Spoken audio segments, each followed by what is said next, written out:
En la cena de Navidad, mi nuera me dio un trapeador. «Deje de fingir que está enferma y limpie», me gritó. Mi hijo añadió: «Deje de usar la edad como excusa. Comes gratis todos los días, complace a los invitados por nosotros».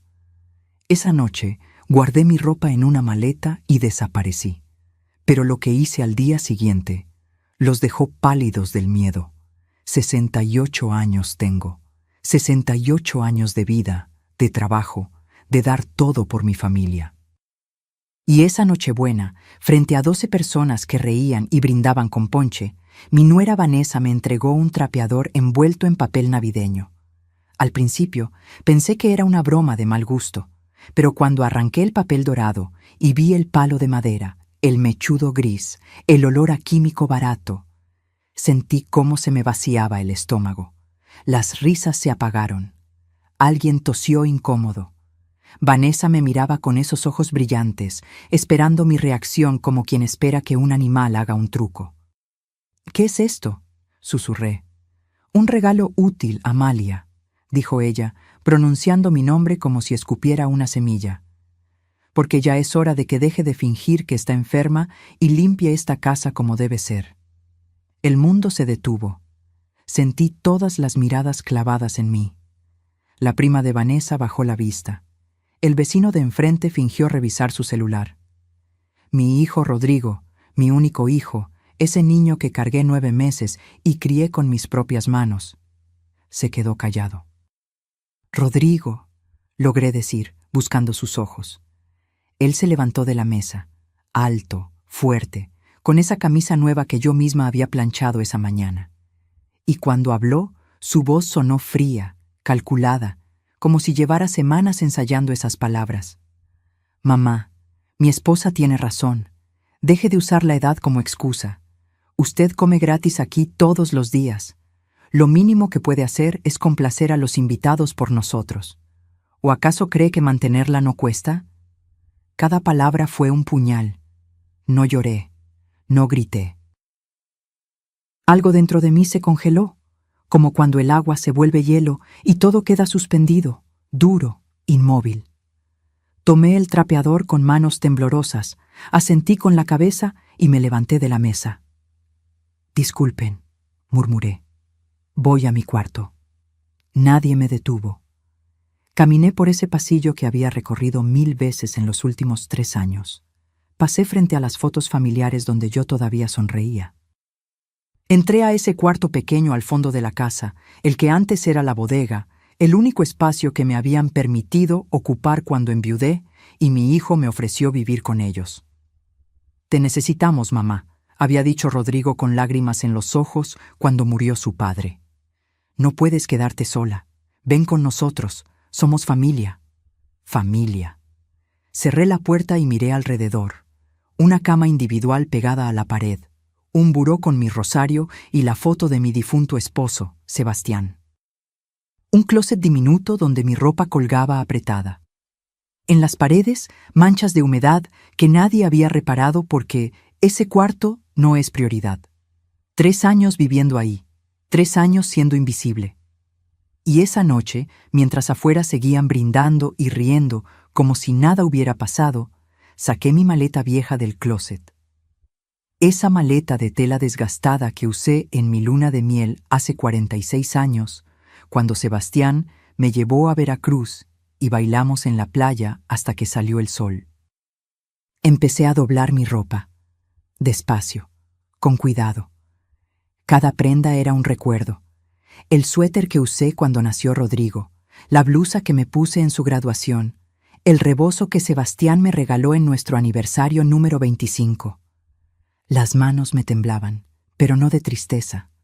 Temblaban de rabia, porque mientras doblaba, recordaba. Recordaba cada desaire, cada comentario, cada mirada de desprecio que había soportado desde que puse un pie en esa casa. Recordaba cuando Vanessa me prohibió usar la sala. «Es para las visitas, no para que usted se siente ahí con su tejido». Recordaba cuando me gritó porque usé su shampoo. «Cuesta 300 pesos, Amalia. Use el que está en oferta». Recordaba cuando me hizo comer en la cocina porque en el comedor solo comemos los que trabajamos. Recordaba a Rodrigo viendo todo eso y callando. Y de pronto, mientras metía mi cepillo de dientes en una bolsa, algo cayó del fondo del closet. Una caja de lata oxidada que había olvidado por completo.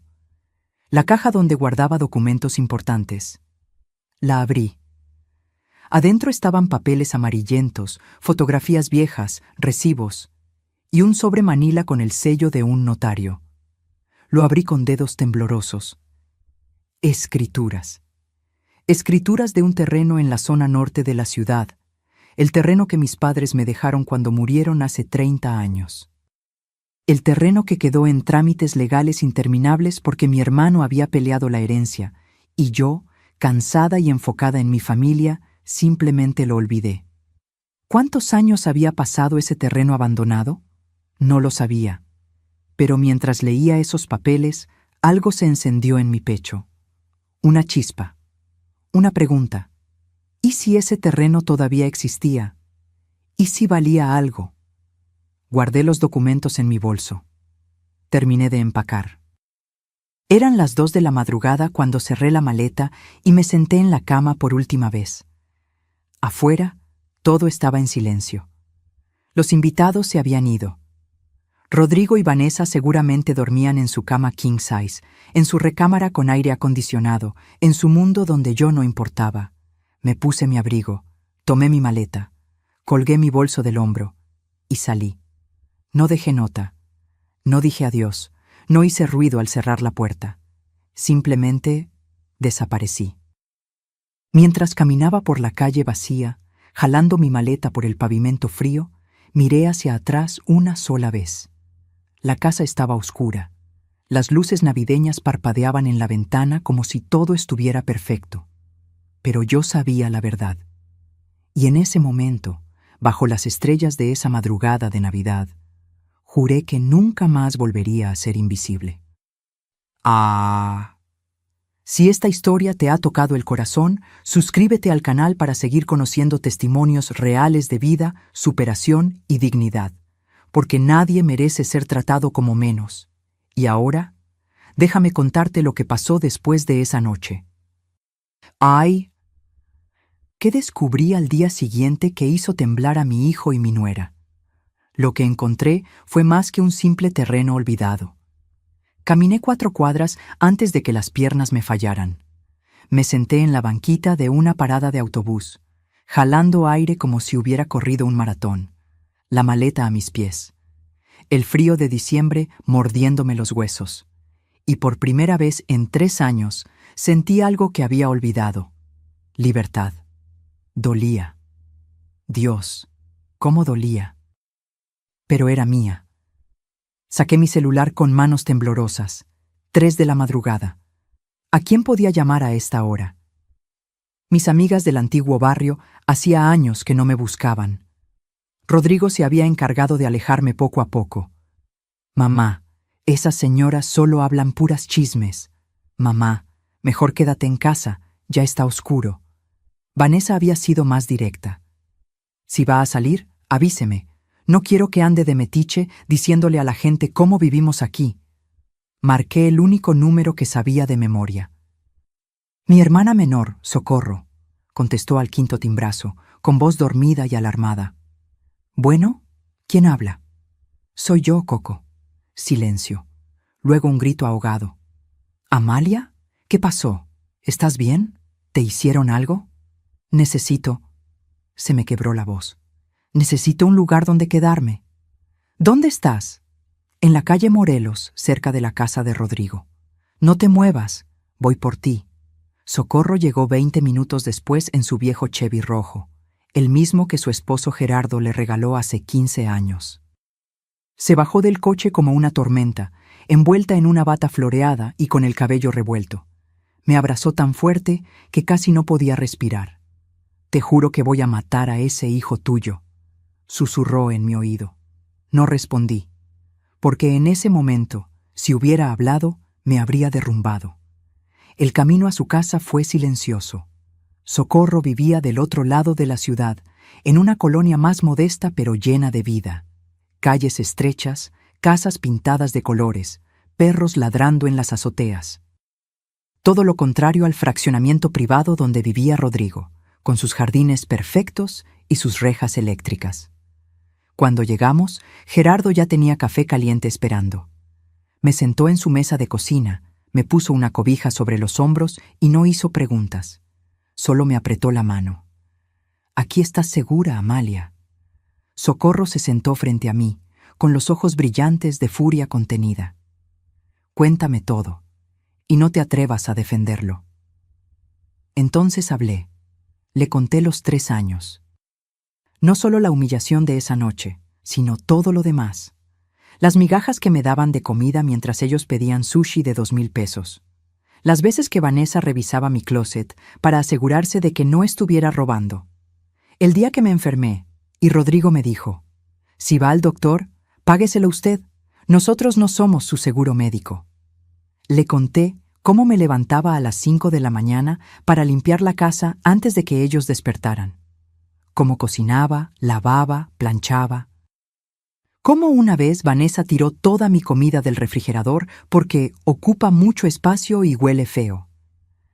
Le conté que hacía meses que no compraba ropa nueva, que mis zapatos estaban rotos, que había vendido mis aretes de oro para pagar una medicina cuando me dio gripa, y Rodrigo se negó a darme dinero. Me convertí en su sirvienta, Coco, y lo peor es que yo lo permití. Socorro golpeó la mesa con tanta fuerza que las tazas saltaron. Siempre supe que esa víbora te estaba usando, desde el día que la conocí, con sus uñas postizas y su perfume caro. Pero Rodrigo me rompe el corazón. Yo cambié sus pañales cuando tú trabajabas doble turno. Yo lo cuidé cuando tuvo varicela. ¿Y así te paga? Gerardo intervino con su voz calmada. Lo importante ahora es que Amalia esté bien. Ya habrá tiempo para ajustar cuentas. Pero Socorro no terminaba. Amalia, ¿te acuerdas del terreno? Me quedé inmóvil. ¿Cuál terreno? El de papá y mamá. El que te dejaron en la herencia. ¿Nunca lo vendiste? El sobre Manila. Los papeles en mi bolso. Yo lo olvidé. Hubo problemas legales con Ramón y después te casaste, tuviste a Rodrigo, te dedicaste a tu familia y se te olvidó que tenías algo tuyo, completó Socorro. Amalia, ese terreno está en la zona norte. ¿Sabes lo que ha pasado ahí en los últimos años? Negué con la cabeza. Es la zona de mayor desarrollo inmobiliario de la ciudad. Han construido plazas comerciales, edificios de departamentos, oficinas. Ese terreno que heredaste, si todavía está a tu nombre, vale una fortuna. El corazón me dio un vuelco. Pero los trámites nunca se terminaron.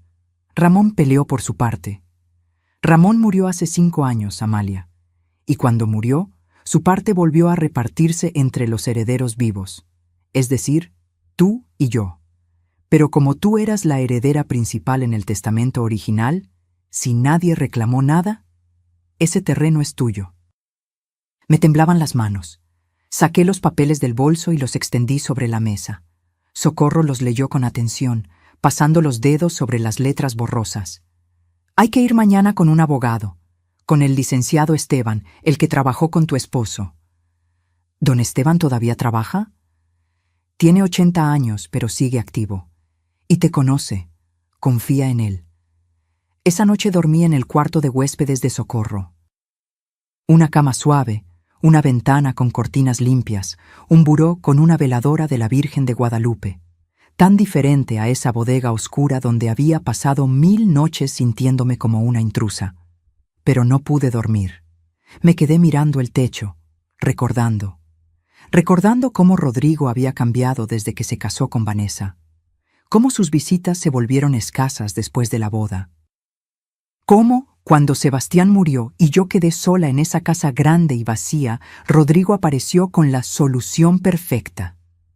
Vente a vivir con nosotros, mamá. No puedes quedarte sola. Te necesitamos. ¿Me necesitaban?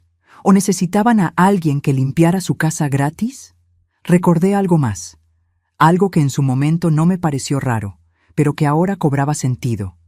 6 meses después de que me mudé con ellos, Vanessa empezó a hacer preguntas. Preguntas sobre mi situación económica. Sobre si Sebastián me había dejado algo. sobre si yo tenía propiedades o ahorros. Solo curiosidad, suegra. Es que queremos ayudarla si necesita algo. Yo, inocente, le había contado todo. Que la casa donde vivía con Sebastián la habíamos vendido para pagar sus deudas médicas, que sus ahorros se habían esfumado en tratamientos, que yo solo tenía mi pensión mensual de 7,000 pesos. Nunca mencioné el terreno, porque lo había olvidado. ¿Y si ellos creían que yo no tenía nada? ¿Y si por eso se atrevieron a tratarme así? Una idea comenzó a formarse en mi cabeza, oscura, retorcida, pero justa. ¿Qué pasaría si descubrieran que yo sí tenía algo? Que yo no era la vieja inútil que pensaban. Me levanté de la cama. Busqué los papeles otra vez. Los leí línea por línea bajo la luz de mi celular. Y ahí estaba, en la esquina del documento. Una nota a mano de mi padre, escrita con tinta azul hace 30 años. Para mi hija Amalia. Que este terreno le dé la libertad que tanto merece. Papá. Él siempre supo que yo necesitaría algo mío, algo que nadie pudiera quitarme. Apagué la luz, me acosté, y por primera vez en años dormí sin ese peso en el pecho, porque algo estaba claro. Mi vida estaba a punto de cambiar. Al día siguiente, cuando entré al despacho del licenciado Esteban, nunca imaginé que las noticias serían mucho más grandes de lo que esperaba. Y tampoco imaginé que mi hijo ya había estado ahí, buscando información sobre mí. El despacho del licenciado Esteban estaba en el segundo piso de un edificio viejo del centro, de esos con escaleras de mármol desgastado y puertas de madera maciza. Socorro subió conmigo, tomándome del brazo como si temiera que fuera a desvanecerme. No estaba nerviosa, estaba hambrienta de respuestas, de justicia, de saber que mi vida no había sido solo un desperdicio de años sirviendo a gente que no me valoraba. La recepcionista, una muchacha joven con lentes modernos, nos hizo pasar de inmediato. El licenciado Esteban se levantó de su escritorio con esfuerzo, apoyándose en un bastón elegante. 80 años, pero la mirada seguía siendo afilada como un cuchillo. Amalia Montes de Herrera, dijo con voz ronca. ¿Cuántos años sin verte? Demasiados, licenciado. Me senté frente a él. Socorro se quedó de pie, nerviosa. El licenciado acomodó sus lentes y extendió la mano. A ver esos documentos. Le entregué el sobre manila. Él lo abrió despacio, con reverencia, como quien abre un libro antiguo. Sus ojos recorrieron las escrituras, los sellos, las firmas. Pasaron 5 minutos en silencio absoluto, solo el tic-tac del reloj de pared y el sonido de las hojas al pasar. Finalmente dejó los papeles sobre el escritorio y me miró fijamente. Amalia, ¿tú sabes lo que tienes aquí? Un terreno que mis padres me dejaron. Pero los trámites nunca se completaron por problemas con mi hermano Ramón. Ramón falleció hace 5 años intestado. Sus derechos se repartieron automáticamente entre los herederos legales del patrimonio original, es decir, tú y Socorro.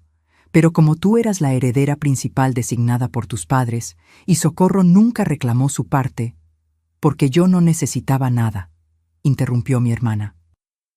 Ese terreno era para Amalia desde siempre. El licenciado asintió. El terreno está completamente a tu nombre, Amalia. Los trámites se cerraron automáticamente hace 3 años por prescripción adquisitiva. Es tuyo. Legal, total, absolutamente tuyo. El corazón me latía tan fuerte que podía escucharlo en mis oídos. ¿Y vale algo? Don Esteban sacó una carpeta de su archivero. La abrió y me mostró mapas, avalúos recientes, fotografías satelitales. Ese terreno está en la avenida Insurgentes Norte, a 2 cuadras del nuevo centro comercial Galerías del Valle. Tiene 5,000 metros cuadrados. El metro cuadrado en esa zona está cotizado en 1,700 pesos. Hice los cálculos en mi cabeza. Socorro lo hizo más rápido. 8,5 millones de pesos, susurró. La oficina comenzó a girar. No puede ser. Sí puede ser. dijo el licenciado con una sonrisa. Y hay más. ¿Más? Tu esposo, Sebastián, fue un hombre previsor. Cuando trabajé con él hace años, no solo hicimos su testamento, también estableció varios certificados de inversión a tu nombre en el banco. Inversiones a largo plazo que maduraban 10 años después de su muerte. Sebastián murió hace 11 años. Exacto. Esas inversiones maduraron hace un año. Yo mandé cartas al domicilio donde vivías con tu hijo, pero nunca obtuve respuesta. La sangre se me heló. ¿Qué cartas? 3 cartas certificadas. La última hace 4 meses. Informándote que tenías 2.300.000 pesos esperando en una cuenta de fideicomiso. Socorro se dejó caer en una silla. Dios mío, yo no podía hablar, no podía respirar, porque de pronto todo cobraba sentido. Licenciado, mi hijo Rodrigo, ¿vino a verlo? Don Esteban frunció el ceño. Sí, hace 4 meses, justo después de la última carta. Dijo que venía en tu representación porque tú estabas delicada de salud. Quería saber sobre tu situación financiera. ¿Y qué le dijo? Nada. Le expliqué que esa información solo podía dársela a ti directamente. Se molestó, insistió, me amenazó con demandas. Pero yo fui muy claro. Esos documentos son confidenciales. Solo tú podías acceder a ellos. Las piezas del rompecabezas comenzaron a encajar. 4 meses atrás. Justo cuando el trato en la casa empeoró. Cuando Vanessa comenzó a ser más cruel. Cuando Rodrigo dejó de mirarme a los ojos. Cuando empezaron las indirectas sobre el gasto que representaba mantenerme. Ellos sabían. No sabían los montos exactos, pero sabían que yo tenía algo. Y querían que me quedara ahí, sumisa, agradecida, invisible, hasta que muriera y pudieran heredar. Amalia, ¿estás bien?, preguntó Socorro, sacudiéndome del brazo. Sí, estoy... Respiré profundo. Estoy perfecta. Me levanté. Caminé hacia la ventana. Desde ahí podía ver el centro de la ciudad, el tráfico, la gente caminando con prisa, viviendo sus vidas. Y yo, que me había creído acabada, sin opciones, sin valor, tenía más de 10 millones de pesos esperándome. Licenciado, ¿qué necesito para acceder a ese dinero? Tu identificación oficial y firmar unos documentos. El proceso toma una semana. ¿Y el terreno? Ya es tuyo, pero si quieres venderlo, puedo contactar a compradores interesados. Tengo 3 empresas que han preguntado por propiedades en esa zona. Podrías tener el dinero en un mes. Me di la vuelta. Los miré a ambos. Quiero venderlo. Y quiero que nadie, absolutamente nadie, sepa de esto todavía. Socorro sonrió. Era una sonrisa que conocía bien. La misma que ponía cuando éramos niñas y planeábamos alguna travesura. ¿Qué estás pensando, hermana? Estoy pensando que mi hijo y mi nuera me creyeron pobre, débil e inútil. Y que es momento de enseñarles quién soy realmente. Don Esteban se reclinó en su silla, con los ojos brillantes de diversión. Sebastián me contó una vez que cuando te proponías algo, movías cielo y tierra. Veo que no mentía. Mi esposo me conocía bien.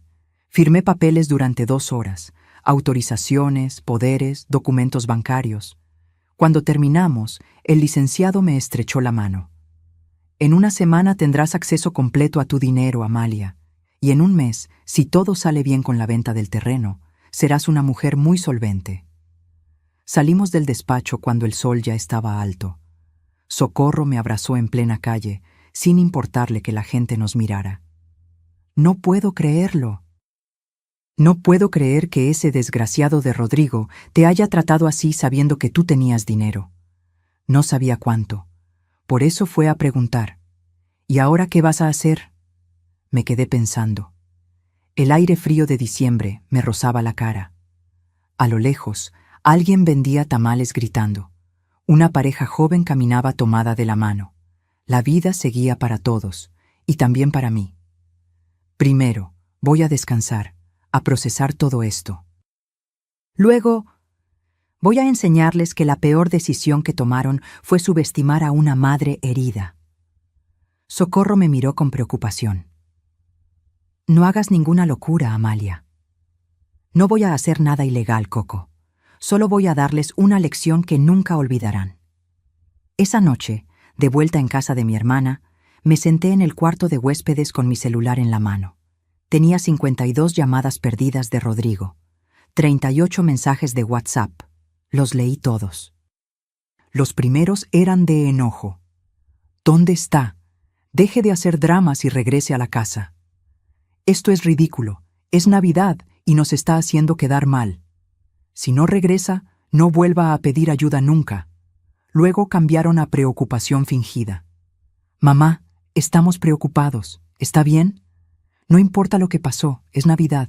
Regrese y lo hablamos. Vanessa se siente mal por lo que dijo. Fue el estrés de la cena. Y los últimos, de manipulación pura. Mamá, si no regresa, vamos a tener que reportarla como desaparecida. Está poniéndonos en una situación muy difícil. La gente está preguntando, ¿en serio nos va a hacer esto? Después de todo lo que hemos hecho por usted. No contesté ninguno. En cambio, abrí la cámara y me tomé una foto. Estaba sentada en una cama cómoda, con una taza de té caliente en las manos, una cobija sobre los hombros. Me veía cansada, sí, pero tranquila, en paz. Le envié la foto a Rodrigo con un solo mensaje. Estoy bien, no busques. Su respuesta llegó en segundos. ¿Dónde está? Necesitamos hablar. Apagué el celular, porque ya no tenía nada que hablar con él. Todavía no. Primero necesitaba recuperarme, sanarme, prepararme, y cuando estuviera lista, cuando tuviera todas las cartas en la mano, entonces sí, les enseñaría lo que se siente cuando alguien a quien amas te da la espalda. Pero lo que no sabía era que Rodrigo y Vanessa no se quedarían de brazos cruzados, y lo que hicieron después fue la gota que derramó el vaso. Pasaron 3 días en los que no contesté una sola llamada. 3 días en los que Rodrigo bombardeó mi teléfono con mensajes cada vez más desesperados. 3 días en los que, por primera vez en años, dormí toda la noche sin despertarme con ansiedad. Socorro me cuidaba como si fuera de cristal. Me preparaba el desayuno, me acompañaba a caminar por el parque, me prestaba su ropa porque yo solo había empacado lo básico. Gerardo, su esposo, nunca preguntaba nada. Solo me apretaba el hombro cada vez que pasaba y decía, «Aquí estás en tu casa, Amalia». Pero la paz no dura cuando hay gente que no soporta perderte el control. El 4.º día, Socorro entró a mi cuarto con el celular en la mano y la cara desencajada. «Amalia, tienes que ver esto», me mostró su Facebook. Vanessa había publicado una foto mía. La foto que me habían tomado en la cena de Navidad, justo antes de que me dieran el trapeador. Yo estaba sentada a la mesa, con cara seria, los hombros caídos. Me veía exactamente como lo que era, una mujer cansada, envejecida, invisible. El texto decía, «Es difícil compartir esto, pero necesito desahogarme. Mi suegra abandonó nuestra casa en Nochebuena sin decir nada. La acogimos 3 años con amor, le dimos techo, comida, cuidados. Pero cuando le pedimos que colaborara con las tareas del hogar, algo normal en cualquier familia, se ofendió y se fue.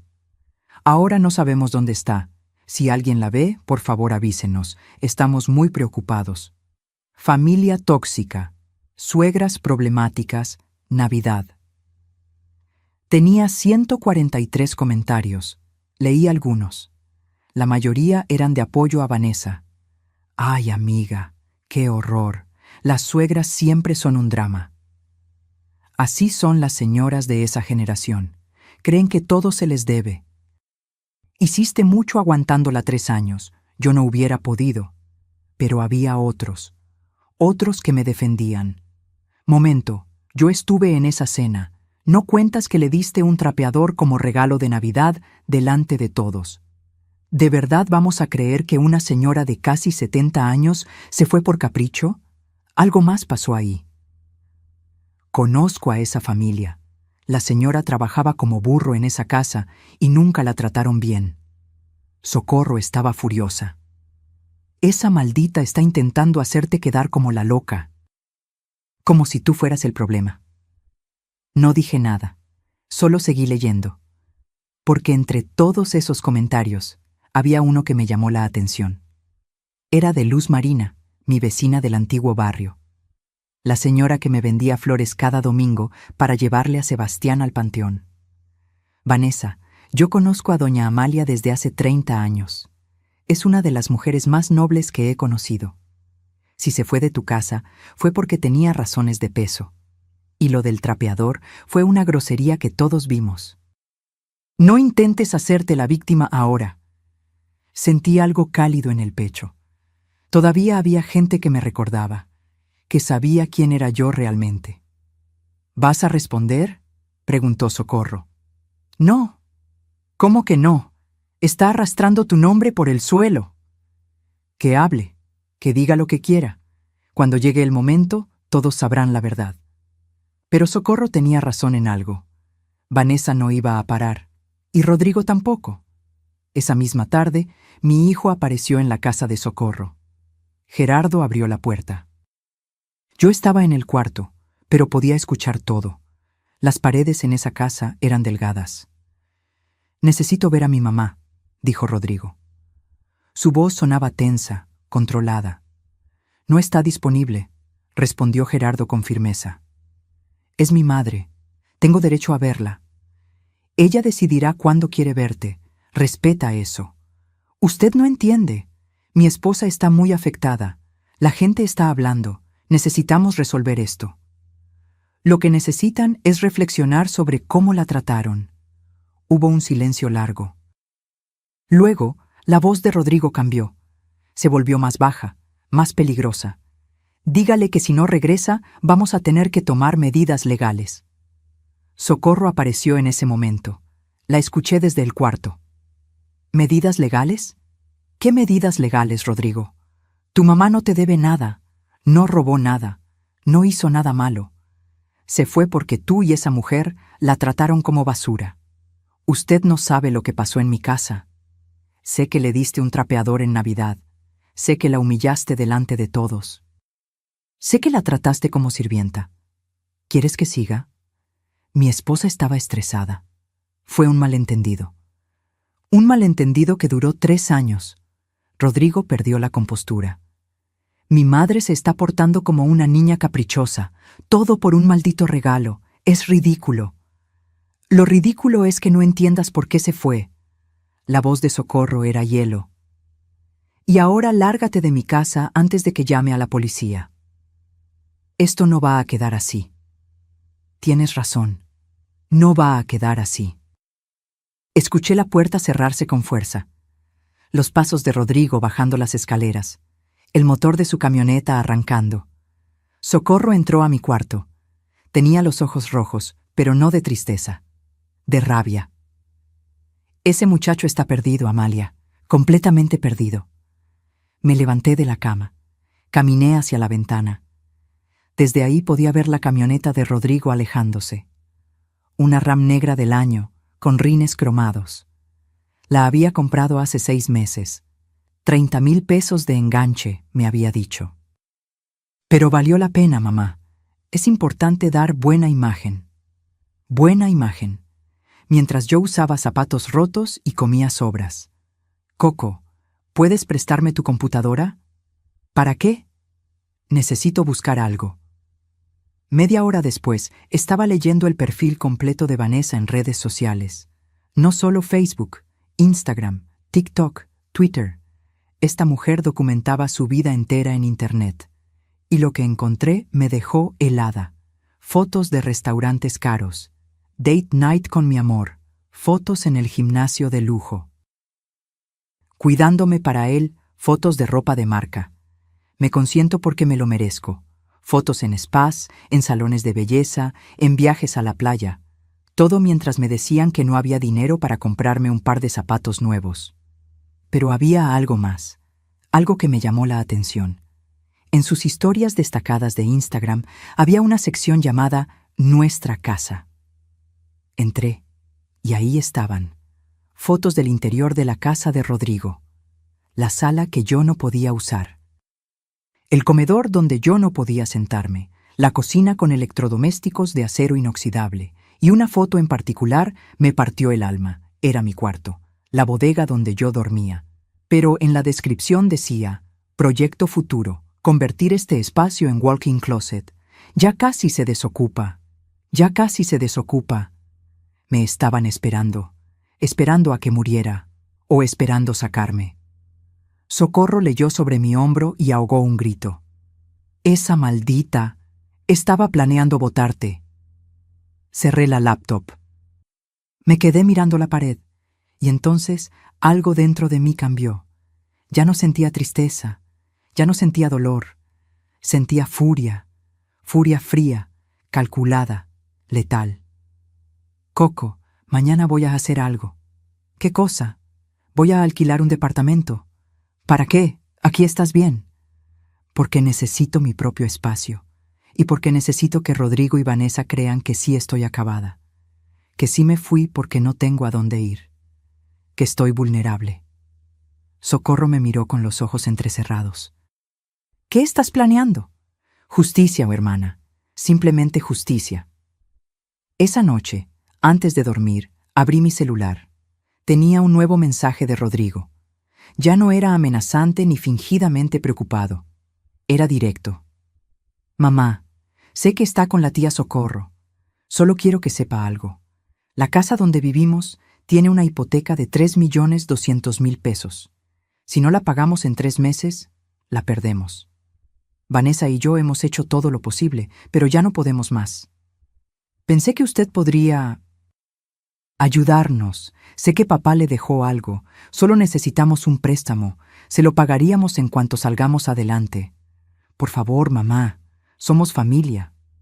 Leí el mensaje 3 veces, y entonces solté una risa amarga, seca, que me sorprendió a mí misma. Ahí estaba, la verdad desnuda. No me querían de vuelta porque me extrañaran, me querían de vuelta porque necesitaban mi dinero. Le respondí con calma, eligiendo cada palabra. Rodrigo, cuando me diste ese trapeador, me enseñaste que para ti yo solo valgo por lo que puedo hacer. Ahora me escribes porque necesitas dinero. ¿Ves el patrón? No soy tu madre, soy tu recurso. Y lamento decirte que ese recurso se agotó. Resuelve tus problemas tú solo. Envié el mensaje. Apagué el celular. Y por primera vez en 3 años, dormí con una sonrisa en los labios. Pero lo que no sabía era que Rodrigo, desesperado, tomaría una decisión que cambiaría todo. Y cuando me enteré de lo que hizo, supe que ya no había marcha atrás.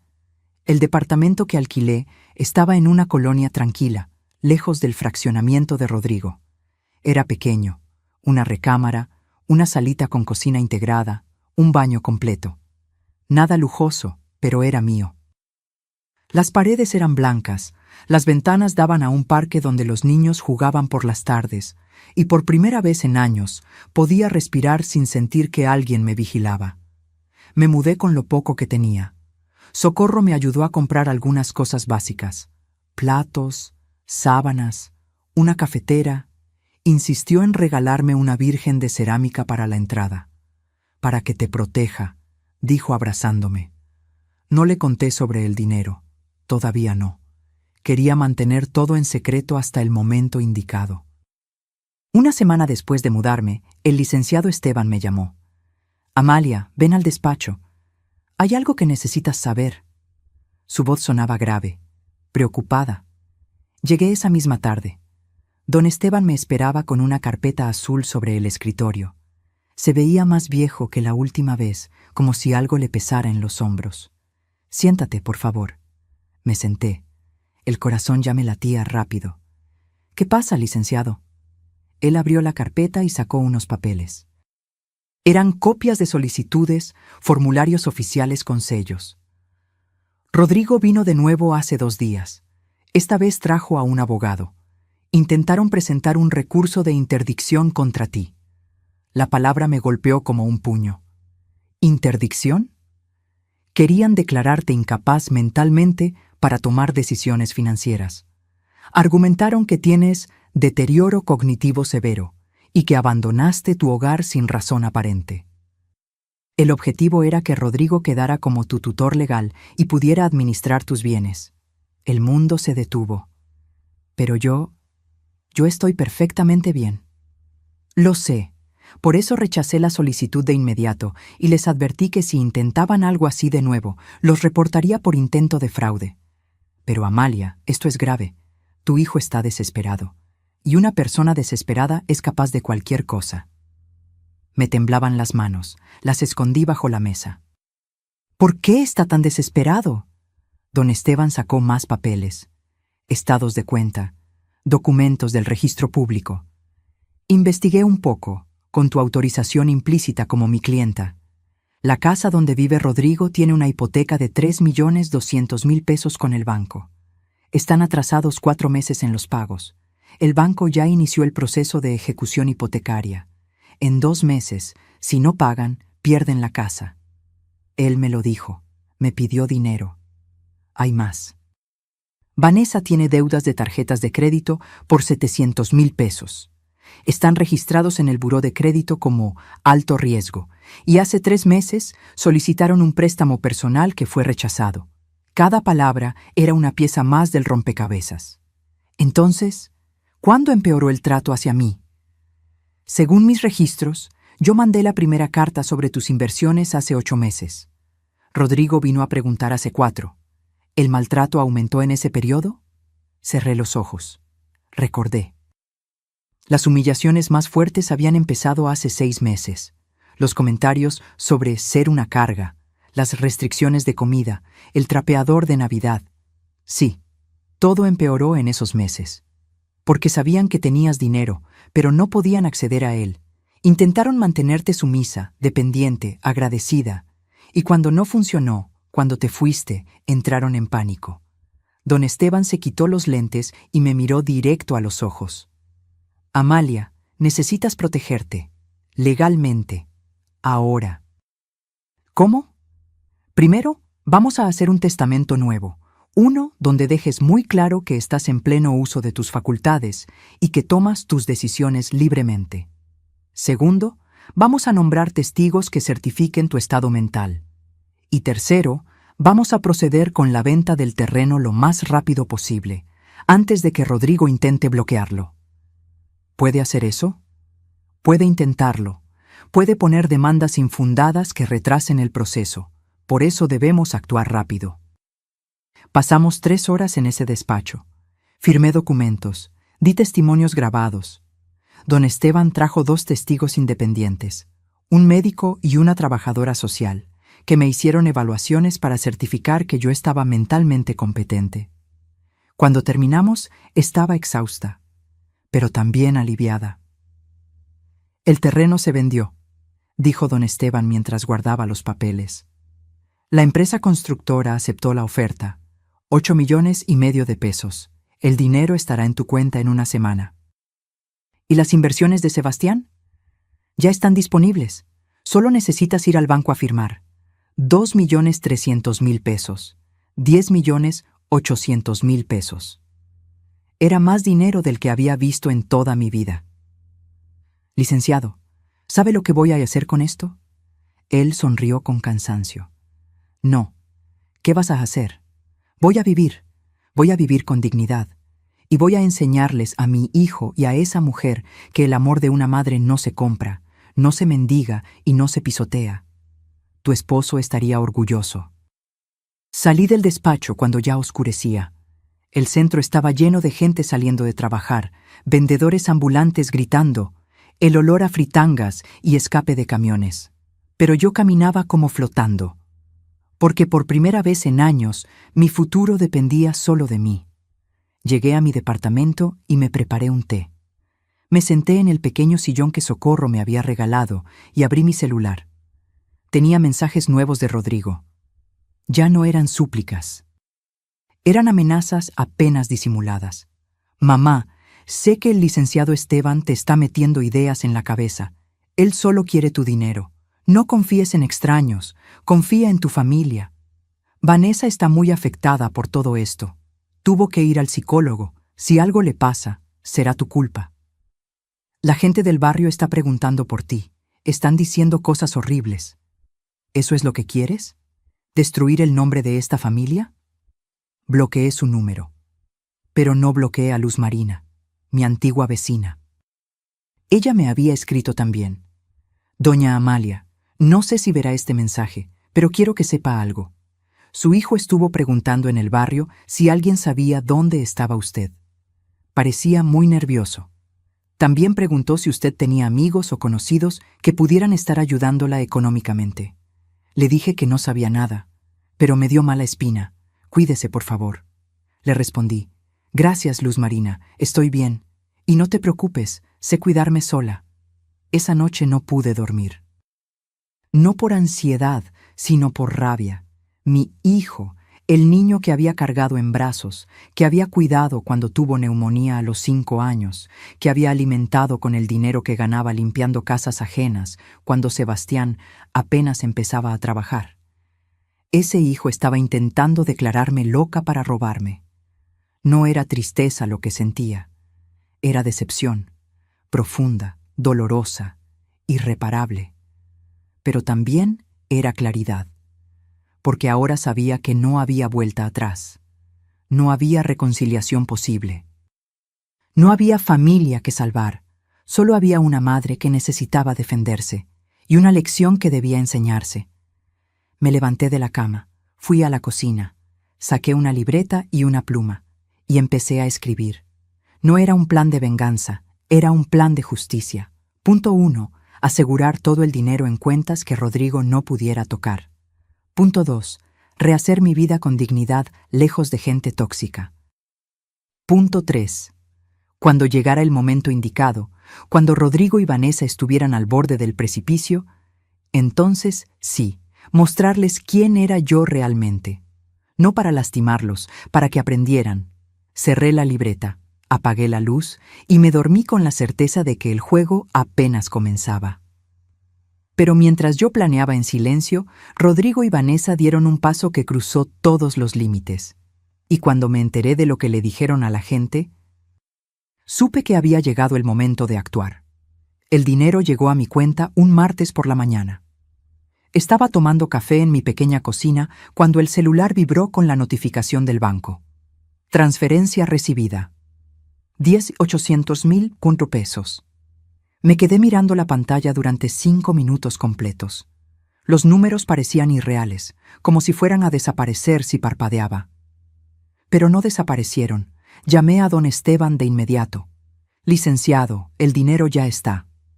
Perfecto. Ahora escúchame bien, Amalia. Divide ese dinero en varias cuentas, no todo en un solo lugar, y contrata los servicios de banca privada del banco. Necesitas protección adicional. ¿Protección? Si Rodrigo intenta algo legal, queremos que quede claro que ese dinero está bien administrado y que tú estás en pleno control de tus decisiones. Seguí sus instrucciones al pie de la letra. Esa misma tarde fui al banco. Me atendió una ejecutiva joven, elegante, que al ver el monto en mi cuenta cambió completamente de actitud. Señora Herrera, será un honor ayudarla. ¿Ha considerado opciones de inversión? 3 horas después, salí del banco con todo organizado. 4 millones en inversiones a plazo fijo, 3 millones en una cuenta de ahorro con rendimientos, 2 millones en una cuenta corriente accesible y 1,800,000 en otra cuenta para gastos y emergencias. Me sentía poderosa. No por el dinero en sí, sino por la seguridad que me daba. La libertad. Caminé por el centro comercial cercano. Hacía años que no entraba a una tienda de ropa sin mirar los precios. Años que no me compraba algo simplemente porque me gustaba.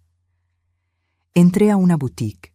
Una vendedora se acercó con sonrisa profesional. Buenas tardes, señora. ¿Busca algo en particular? Sí. Busco verme como la mujer que soy, no como la mujer que me hicieron creer que era. Ella parpadeó, confundida. Luego sonrió con complicidad. Entiendo perfectamente. Venga conmigo. Salí de ahí con 4 bolsas. Ropa nueva, zapatos cómodos pero elegantes, un abrigo de lana color vino. Gasté 12,000 pesos sin pestañear. Luego fui a la peluquería. Me corté el cabello que había traído largo y descuidado durante años. La estilista, una muchacha con mechas moradas, me aconsejó: ¿qué tal un corte bob a los hombros? Le daría un aire renovado, más juvenil. Hágalo. 2 horas después, salí de ahí con un corte moderno, el cabello pintado para cubrir las canas, y sintiéndome 30 años más joven. De regreso a mi departamento, me vi en el espejo del elevador, y no reconocí a la mujer que me devolvía la mirada. Esa mujer tenía la espalda derecha, la mirada firme, una sonrisa leve pero segura. Esa mujer ya no pedía permiso para existir. Los días siguientes fueron de reconstrucción. Me inscribí en un club de lectura que se reunía los jueves en la biblioteca municipal. Ahí conocí a Hortensia, una señora de 72 años, con un humor afilado y una risa contagiosa. Amalia, ¿verdad? Socorro me habló de ti, me dijo mientras tomábamos café después de la sesión. ¿Conoces a mi hermana? Desde hace años. Me contó por lo que pasaste. Y déjame decirte algo. Cualquier hijo que trate así a su madre no merece el apellido que lleva. Me cayó bien de inmediato. Fue Hortensia quien, 2 semanas después, me dio la información que lo cambió todo. Estábamos en su casa, tomando té de manzanilla y comiendo galletas de avena, cuando ella puso cara seria. Amalia, necesito contarte algo, pero me vas a prometer que no vas a hacer ninguna locura. El corazón me dio un vuelco. ¿Qué pasa? Vanessa anda diciendo cosas feas. ¿Qué tipo de cosas?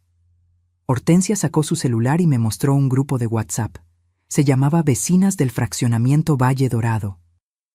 Yo había vivido ahí cuando estaba con Rodrigo, pero nunca me habían incluido en ese grupo. Scrolleó hasta encontrar los mensajes. Eran de Vanessa, de hace 3 días. Chicas, necesito su consejo. Mi suegra nos robó dinero y desapareció. Hemos intentado hablar con ella, pero nos tiene bloqueados. Estamos considerando denunciarla. ¿Alguna sabe de un buen abogado? Sentí que la sangre me hervía. Seguí leyendo las respuestas.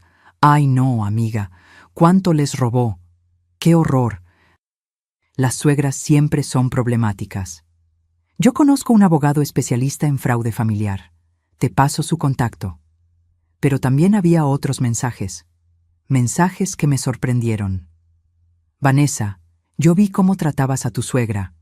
No creo que ella sea la mala aquí. Un momento, ¿no fue ella a quien le diste un trapeador en Navidad delante de todos?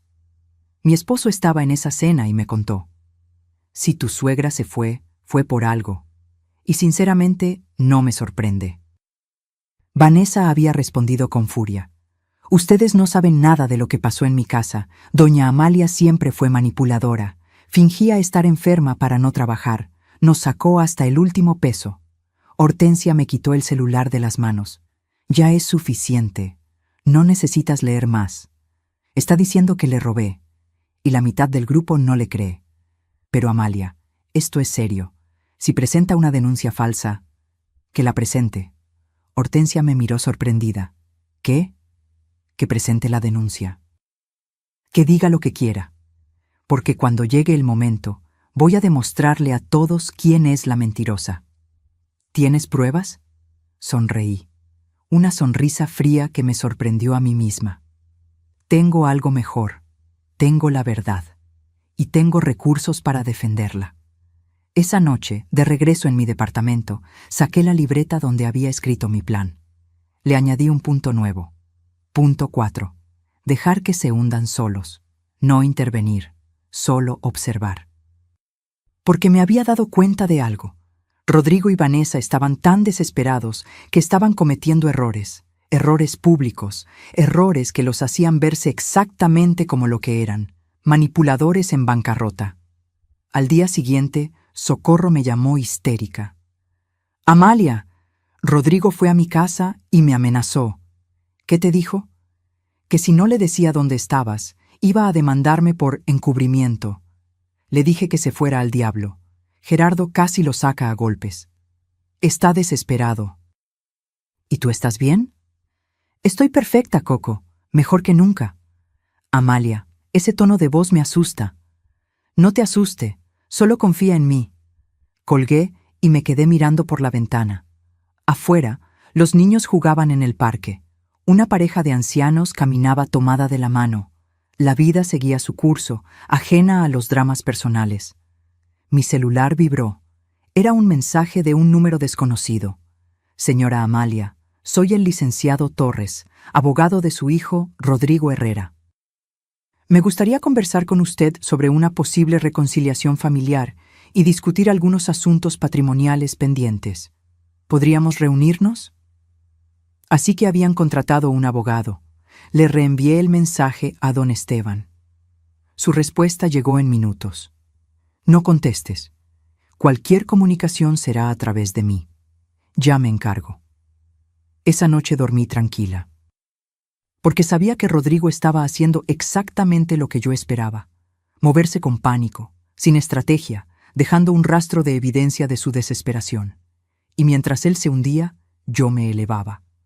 Había pasado de ser la vieja invisible, la carga, la que comía gratis, a ser una mujer con recursos, con dignidad, con un plan.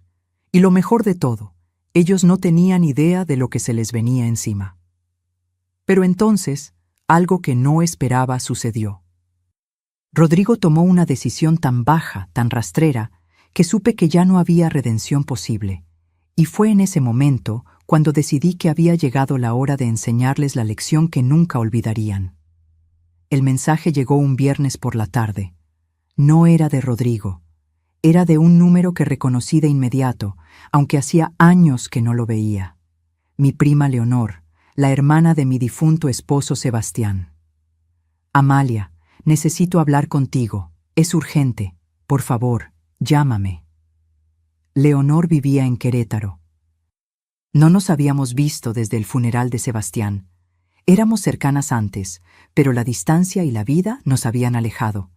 ¿Por qué me escribía ahora? Marqué su número con desconfianza. «¿Leonor?»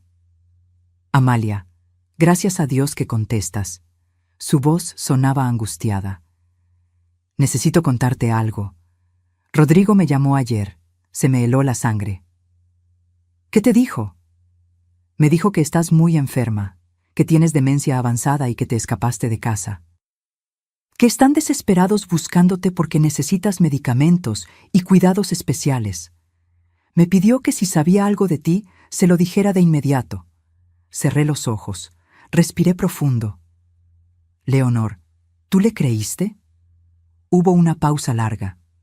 Al principio sí, me asusté mucho, pero luego pensé, si Amalia está tan enferma, ¿por qué Rodrigo no ha reportado nada oficial? ¿Por qué no ha ido a la policía? Entonces te marqué para saber la verdad. La verdad es que estoy perfectamente sana. Lo que tengo es dignidad recuperada. Le conté todo. No omití nada. El trapeador, los maltratos, las humillaciones, el intento de interdicción, las mentiras. Leonor escuchó en silencio, y cuando terminé, la oí sollozar. Sebastián se revolcaría en su tumba si supiera esto. Él adoraba a Rodrigo, pero también te adoraba a ti. Siempre decía, Amalia es la mujer más fuerte que conozco, pero se hace la suave para no lastimar a nadie. Tu hermano me conocía bien. ¿Qué vas a hacer? Algo que debí hacer hace mucho tiempo, ponerme a mí primero. Si necesitas algo, lo que sea, cuenta conmigo. Gracias, Leonor. Pero estoy bien, mejor que nunca. Colgué y me quedé pensando. Rodrigo estaba llamando a todos nuestros conocidos, plantando la semilla de que yo estaba enferma, loca, incapacitada, preparando el terreno para justificar cualquier acción legal que quisiera tomar. Era inteligente, pero no tanto como creía. 2 días después, Rodrigo apareció en mi departamento. No sé cómo consiguió la dirección. Probablemente siguió a Socorro, o pagó a alguien para investigarme. Pero ahí estaba, tocando mi puerta un domingo por la mañana. Miré por la mirilla. Se veía demacrado, ojeroso. Había perdido peso. La camisa que traía estaba arrugada. No abrí de inmediato. Lo dejé tocar 3 veces más. Luego, con calma, descorrí el pestillo. Mamá. Su voz se quebró. Gracias a Dios que estás bien. No le devolví el abrazo que intentó darme. Me hice a un lado y lo dejé entrar. Mi departamento era pequeño pero digno, limpio, organizado, con flores frescas en la mesa. Un mundo completamente diferente a esa bodega donde me habían tenido. Rodrigo miró alrededor con ojos desorbitados. ¿Vives aquí? Sí, es mío, alquilado con mi propio dinero. Pero, ¿cómo? ¿De dónde sacaste para...? Siéntate, Rodrigo. Se sentó en el pequeño sofá. Yo me quedé de pie. No iba a darle la ventaja de la altura. ¿Qué quieres? Mamá, vengo a pedirte perdón. Empezaron a rodarle lágrimas. Sé que la cagamos. Sé que te tratamos mal. Vanessa estaba estresada con el trabajo, con los gastos de la casa. Y yo también estaba bajo mucha presión. Pero nunca quisimos lastimarte. ¡Qué actuación! Casi convincente. ¿Y el trapeador? Fue un error horrible. Vanessa ya lloró 1000 veces por eso. Está destruida. Ha ido al psicólogo, a terapia. Se da cuenta de que se equivocó. Ajá. Mamá, por favor. Somos familia. No podemos terminar así. Me senté frente a él. Lo miré a los ojos. Esos ojos que de niño me miraban con adoración y que ahora solo reflejaban desesperación. Dime la verdad, Rodrigo. ¿Por qué viniste realmente? Él bajó la mirada. Estamos en problemas. ¿Qué tipo de problemas? La casa, vamos a perderla. El banco ya nos dio el ultimátum. Si no pagamos 1.800.000 pesos en las próximas 3 semanas, ejecutan la hipoteca. Nos quedamos en la calle. Ahí estaba, la verdad desnuda. ¿Y qué esperas que haga yo? Rodrigo levantó la vista, y en sus ojos vi algo que me partió el corazón. No arrepentimiento, esperanza, esperanza de que yo lo salvara. Mamá, sé que papá te dejó dinero. El licenciado Esteban no quiso decirme cuánto, pero sé que hay algo. Solo necesitamos un préstamo. Te lo pagamos en cuanto salgamos adelante, te lo juro por Dios. ¿Y si no te lo presto? Mamá, somos tu familia, soy tu único hijo. Mi único hijo me dio un trapeador en Navidad y me dijo que comía gratis. Ya te pedí perdón por eso. Tu perdón no borra el dolor, Rodrigo. Se puso de pie, desesperado. Entonces, ¿qué quieres? ¿Que me arrodille? ¿Que te ruegue? Lo haré, lo que sea. Pero por favor, ayúdanos. Lo miré durante un largo momento. Y entonces hice algo que me sorprendió a mí misma. Fingí dudar. No sé, Rodrigo, es mucho dinero. Lo sé, pero te lo pagaremos, con intereses si quieres. Necesito pensarlo. ¿Cuánto tiempo necesitas? 1 semana. Se le iluminó la cara. Realmente creyó que lo había convencido. Gracias, mamá. Gracias. No sabes lo que esto significa para nosotros. Lo acompañé a la puerta. Antes de irse, intentó abrazarme de nuevo. Esta vez lo permití, pero sentí su abrazo como lo que era. La trampa de un cazador desesperado. Cuando se fue, llamé a don Esteban. Licenciado, Rodrigo vino a pedirme dinero. ¿Le dijiste que no? Le dije que lo pensaría. Silencio al otro lado. Amalia, ¿qué estás planeando? Voy a darles lo que quieren, pero con condiciones. ¿Qué tipo de condiciones? Las mías. Los siguientes días fueron de preparación meticulosa. Don Esteban y yo diseñamos un documento, un contrato de préstamo familiar con cláusulas muy específicas. Y un testamento nuevo, blindado, con testigos y certificaciones médicas que dejaban claro que yo estaba en pleno uso de mis facultades. También hice algo más, algo que me dolió, pero era necesario. Contraté a un investigador privado. Necesito que averigüe todo sobre la situación financiera de mi hijo y su esposa, le dije al hombre, un tipo de 50 años con cara de no sorprenderse de nada. Deudas, gastos, movimientos bancarios, todo lo que sea legal obtener. ¿Tiene algo específico que busque? Quiero saber si han mentido sobre algo, si hay gastos ocultos, si hay algo que no cuadre con su historia de víctimas. El investigador entregó su reporte 5 días después. Y lo que encontré me confirmó todo lo que necesitaba saber. Vanessa había gastado 120,000 pesos en el último año en tratamientos estéticos, ropa de marca y viajes. Rodrigo había comprado una motocicleta de 80,000 pesos hace 3 meses que escondía en casa de un amigo. Habían renovado completamente su recámara y baño principal con 200,000 pesos en acabados de lujo. Todo mientras me decían que no había dinero para comprarme zapatos. Guardé el reporte en una carpeta.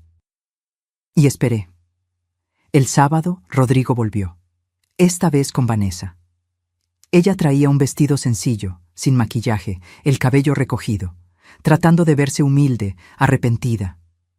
«Doña Amalia», dijo con voz temblorosa, «sé que no merezco su perdón. Lo que hice fue imperdonable, pero le juro que he cambiado. He ido a terapia, he trabajado en mí misma. Solo le pido una oportunidad de demostrárselo. ¡Qué gran actriz! Siéntense», dije. Se sentaron juntos en el sofá, tomados de la mano. La pareja perfecta en crisis. Saqué los documentos que don Esteban había preparado. Si voy a prestarles dinero, será bajo mis condiciones. Las que sean, dijo Rodrigo de inmediato. Primero, es un préstamo, no un regalo. Firmarán un pagaré legal. Tienen 2 años para pagarlo con un interés del 10% anual. Perfecto. Segundo, como garantía, la casa quedará a mi nombre hasta que terminen de pagar. Rodrigo palideció. Mamá, eso es lo que pasa cuando pides dinero prestado. Se llama garantía. Vanessa le apretó la mano. Está bien, Rodrigo, lo importante es no perder la casa.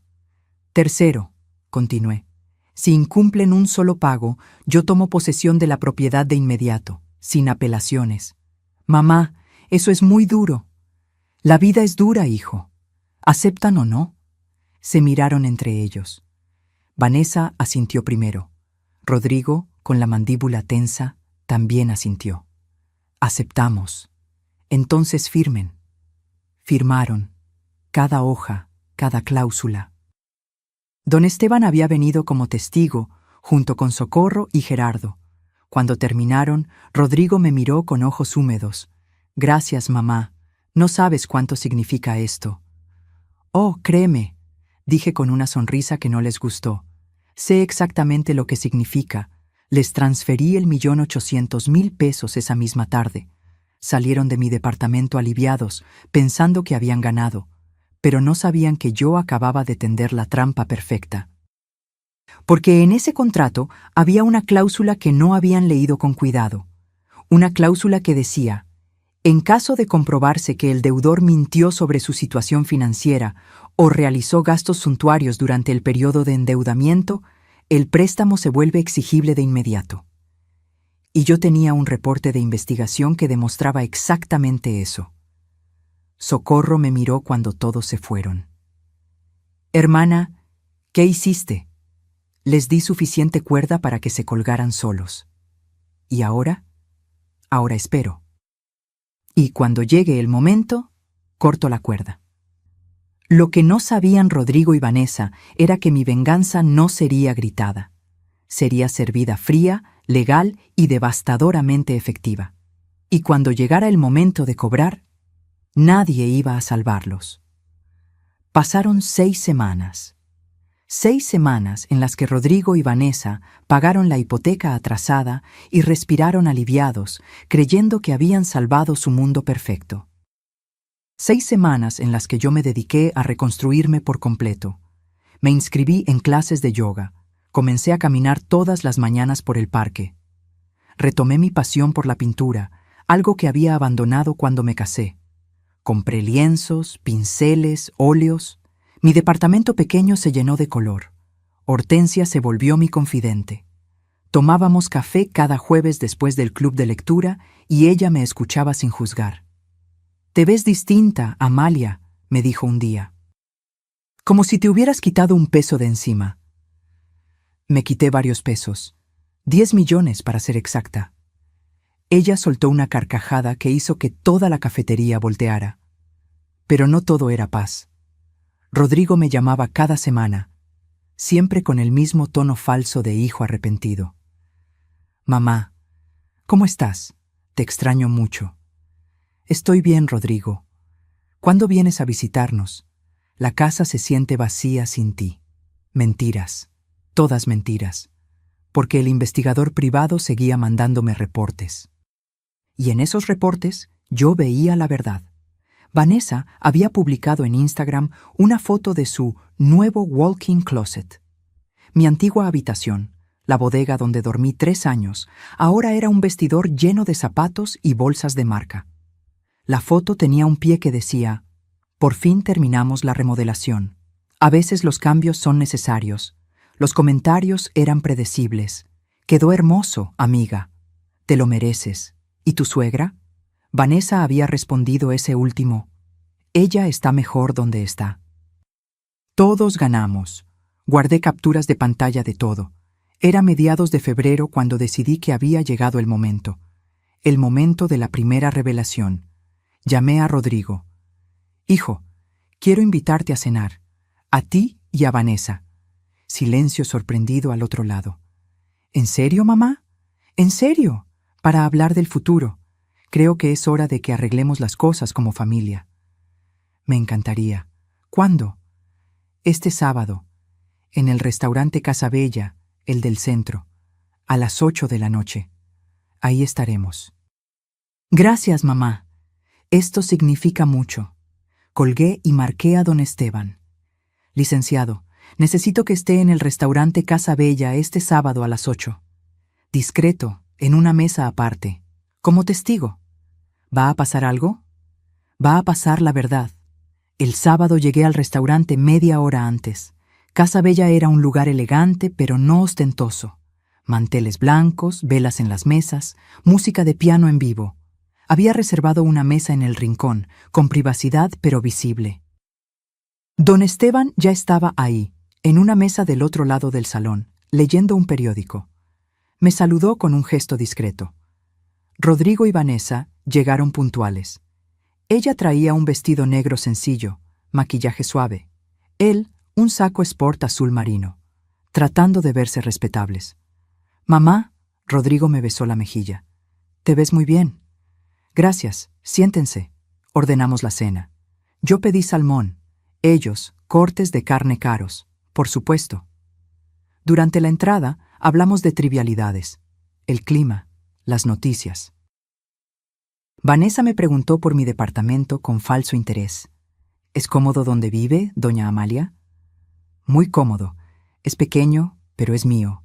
Puedo respirar». Ella captó el énfasis en respirar y desvió la mirada. Cuando llegó el plato fuerte, decidí empezar. «Rodrigo, quiero hablar sobre el préstamo». Él se tensó. «Claro, mamá. Todo va muy bien. Vamos a empezar a pagarte en marzo, como acordamos». «Eso me da gusto, pero hay algo que necesito aclarar». Saqué una carpeta de mi bolso. La puse sobre la mesa. Vanessa la miró con recelo. «¿Qué es eso?» «Información. Información que obtuve de forma completamente legal». Abrí la carpeta. Saqué los reportes del investigador, las capturas de pantalla de Instagram, los estados de cuenta que el investigador había conseguido a través de fuentes públicas. «Rodrigo, ¿recuerdas que me dijiste que estaban en bancarrota? ¿Que no tenían dinero ni para comer?» «Mamá, yo nunca dije...» «Lo dijiste. Y Vanessa también. Me dijeron que estaban desesperados, que todo era por la hipoteca, que habían hecho todo lo posible para pagar». Puse sobre la mesa la foto del walk-in closet. «¿Esto es hacer todo lo posible?» Vanessa palideció. Eso es viejo. Está fechado hace 3 semanas, justo después de que les presté el dinero. Puse más fotos. Vanessa en un spa, Rodrigo en un restaurante de sushi con amigos, recibos de compras en tiendas departamentales. Gastaron 180,000 pesos en los últimos 2 meses. En lujos, mientras me decían que no tenían ni para comer. Rodrigo intentó tomar los papeles. Lo detuve con la mano. No los toques, son copias. Los originales están con mi abogado. Mamá, esto es un malentendido. ¿Malentendido? Mi voz se elevó lo suficiente para que las mesas cercanas voltearan. ¿Malentendido es mentirme? ¿Malentendido es tratarme como basura mientras ustedes vivían como reyes? Vanessa intentó levantarse. Rodrigo la detuvo. Doña Amalia, no es lo que parece. Siéntate, ordené. Algo en mi tono la hizo obedecer. Voy a decirles algo que debí decirles hace mucho tiempo. Ustedes no me necesitaban. Me usaron. Me tuvieron 3 años limpiando su casa, cocinando su comida, aguantando sus humillaciones. Y cuando ya no les fui útil como sirvienta, me quisieron útil como banco. Mamá, por favor. No he terminado, Rodrigo. Me puse de pie. Los miré desde arriba. ¿Saben lo que se siente que tu propio hijo te diga que comes gratis? ¿Que te trate como si fueras una carga? Yo te di la vida. Te cuidé cuando estabas enfermo. Trabajé doble turno para pagarte la universidad. Y tú me pagaste con un trapeador. Las lágrimas comenzaron a rodar por mis mejillas, pero no de debilidad, de rabia liberada. Ese trapeador fue el mejor regalo que me dieron, porque me despertó. Me hizo ver que yo valía más que lo que ustedes me hacían creer. Rodrigo tenía la cara roja. Si tanto nos odias, ¿por qué nos prestaste el dinero? Sonreí, una sonrisa fría que hizo que Vanessa se estremeciera, porque quería darles una lección y porque quería que firmaran un contrato que ahora los tiene exactamente donde yo quiero. ¿De qué hablas? Saqué el contrato que habían firmado. Señalé la cláusula en letra pequeña. Lean esto. Léanlo en voz alta para que quede claro. Rodrigo tomó el papel con manos temblorosas. Leyó. En caso de comprobarse que el deudor mintió sobre su situación financiera o realizó gastos suntuarios durante el periodo de endeudamiento, el préstamo se vuelve exigible de inmediato con un recargo del 30%. El silencio fue absoluto. Eso significa, continué, que ustedes me deben ahora 2,340,000 pesos. Pagaderos en 30 días. O pierden la casa. Vanessa soltó un grito ahogado. Usted no puede hacer eso. Claro que puedo. Lo firmaron. Está legal, y tengo pruebas de que mintieron sobre su situación financiera. Me incliné sobre la mesa. Los miré fijamente a ambos. Pero ¿saben qué es lo más triste de todo esto?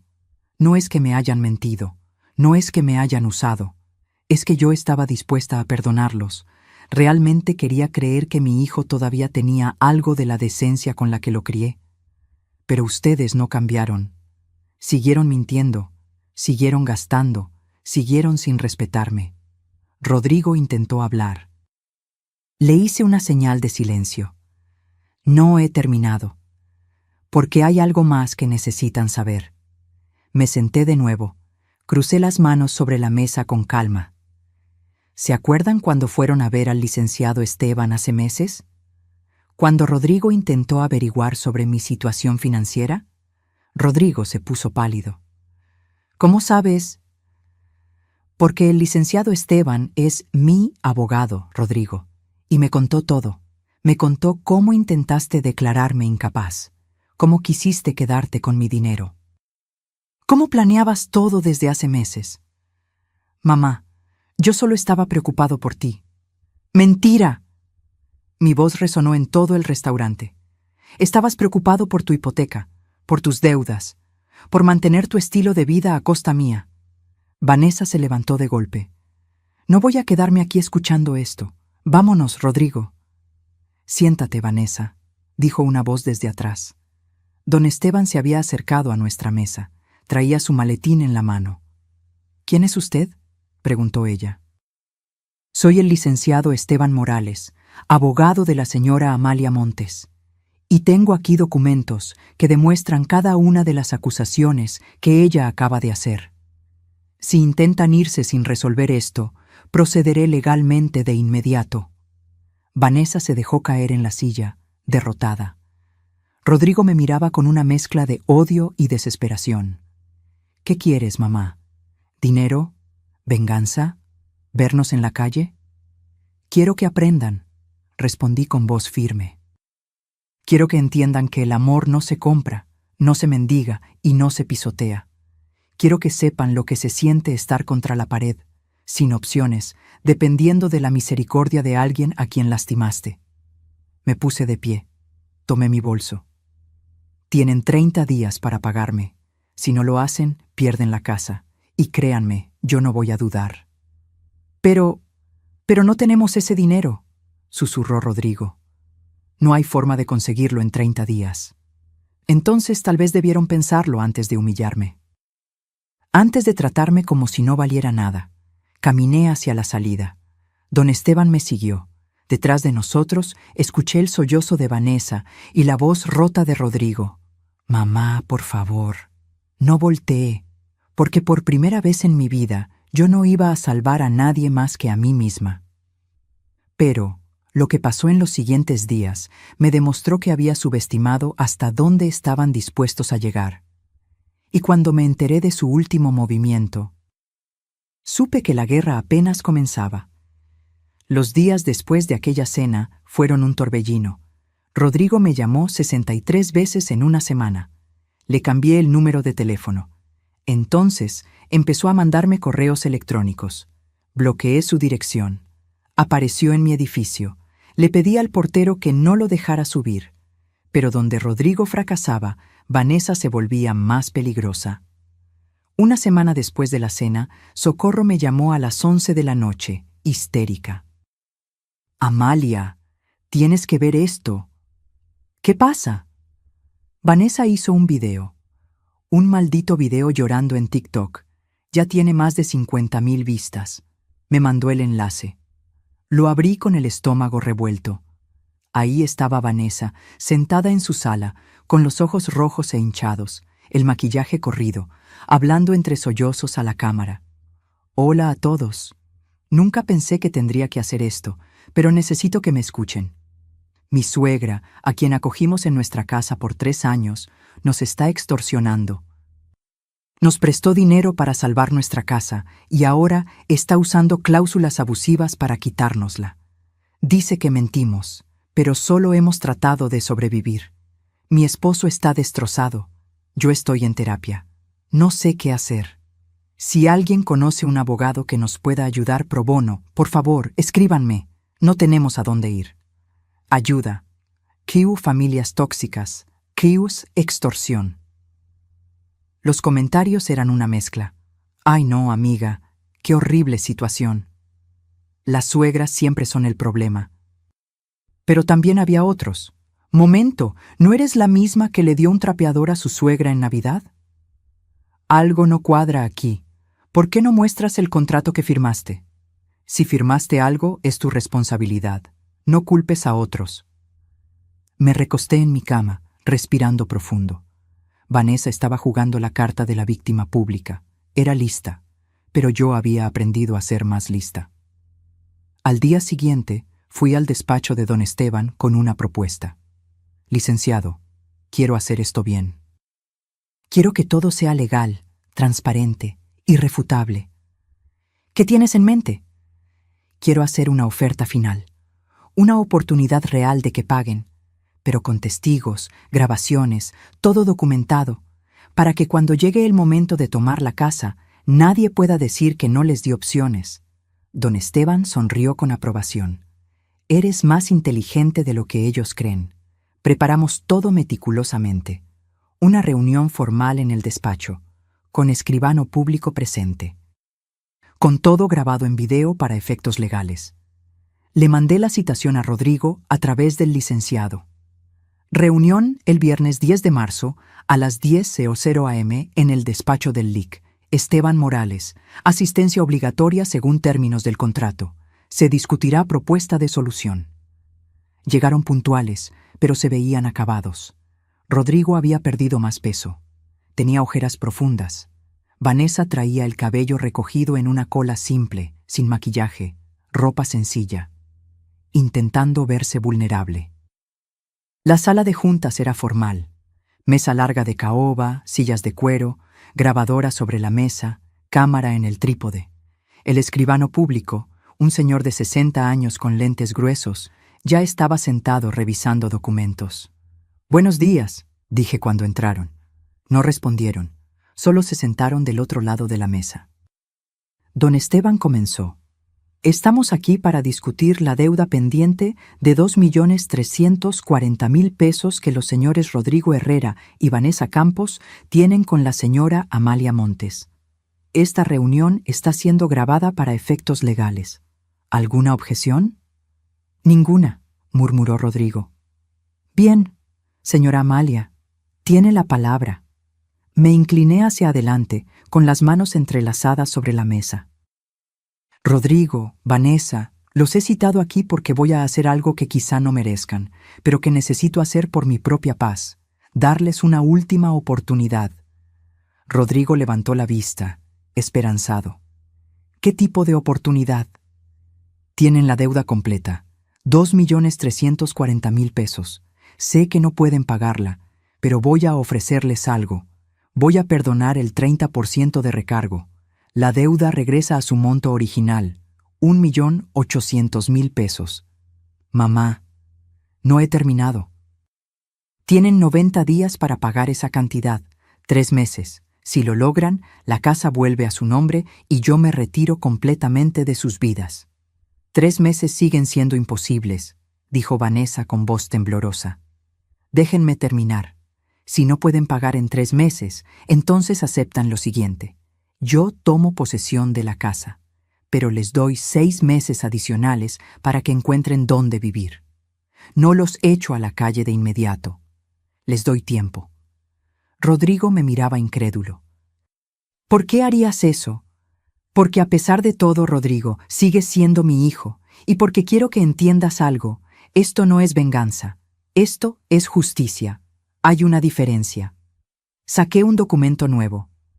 «Este es un acuerdo modificado, con los nuevos términos. Si lo firman, se comprometen a intentar pagar en 90 días. Si no pueden, entregan la casa sin pleitos legales.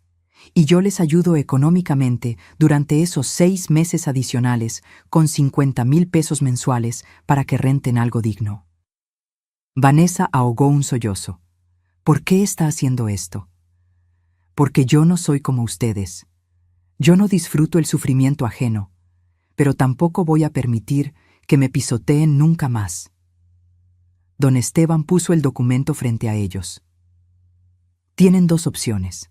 Firmar este acuerdo, que es generoso considerando las circunstancias, o ir a juicio, donde perderán definitivamente y sin ninguna consideración adicional». Rodrigo tomó el documento, lo leyó línea por línea. Las lágrimas comenzaron a rodarle por las mejillas.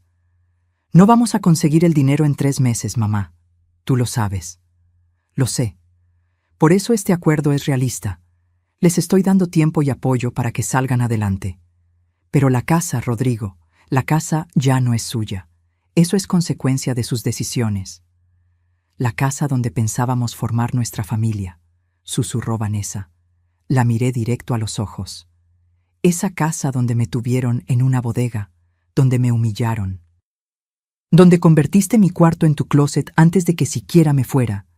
No me hables de familia, Vanessa. Tú no sabes lo que esa palabra significa». Ella bajó la mirada. Rodrigo tomó la pluma. Miró el documento durante un largo minuto. Luego, con mano temblorosa, firmó. Vanessa lo siguió.